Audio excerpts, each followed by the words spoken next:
Okay, so let's talk about something that's happening right now, mostly in silence.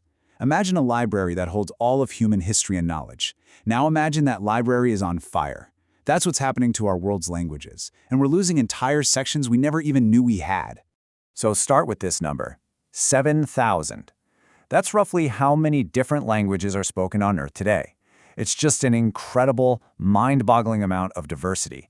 Each one of those is a completely unique roadmap of the human mind. Now, hold that big number, 7,000, in your head, and look at this one. Every 2 weeks. That's how often one of those languages just vanishes. The last person who speaks it passes away, and that's it. An entire world of thought gone forever. The speed of this loss is absolutely staggering.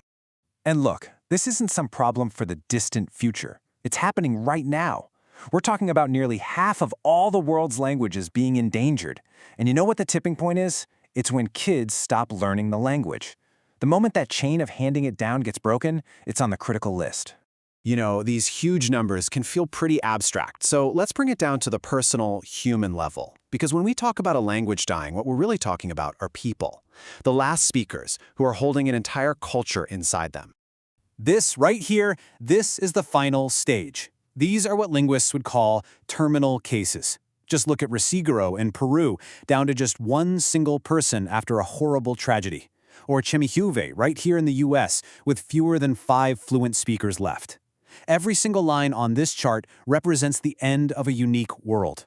So you have to ask, how does this even happen? Well, it's almost never a language just naturally fading away. Nope. It's usually the result of these massive external pressures.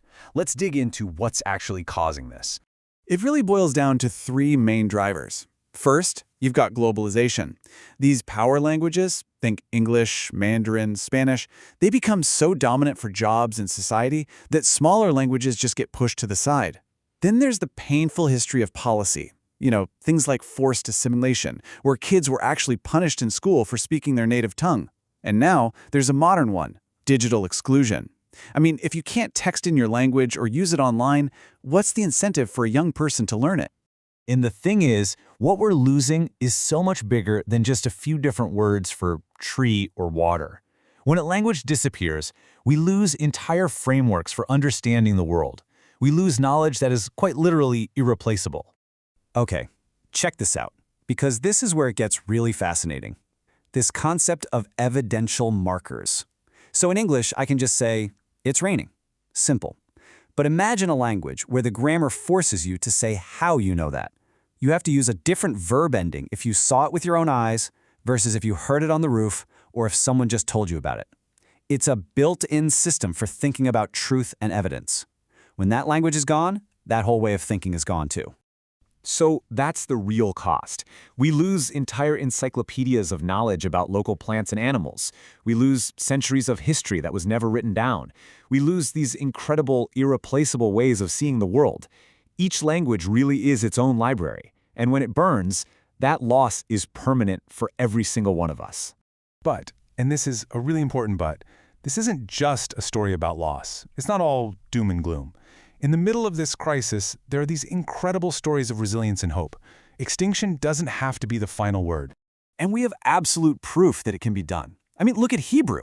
It was basically a purely religious, written language and was brought back to become the thriving, everyday language of a country. In Hawaii, they started immersion schools that have raised a whole new generation of native speakers from the ground up. And Cornish in the UK, which was actually declared extinct, is now being spoken again. It's possible. So what this shows us is that this isn't a one-way street to extinction. With incredible dedication, with community programs, and with the right support, this trend can absolutely be reversed. It takes a ton of work, but there is a clear path forward. So I'll just leave you with this one final thought. We tend to think of our history as something solid, written in books or carved into stone. But so much of the human story is actually woven into the very grammar and vocabulary of these thousands of languages. So the real question isn't just about what they lose when their language disappears. It's about what part of our collective human story do we all lose with it?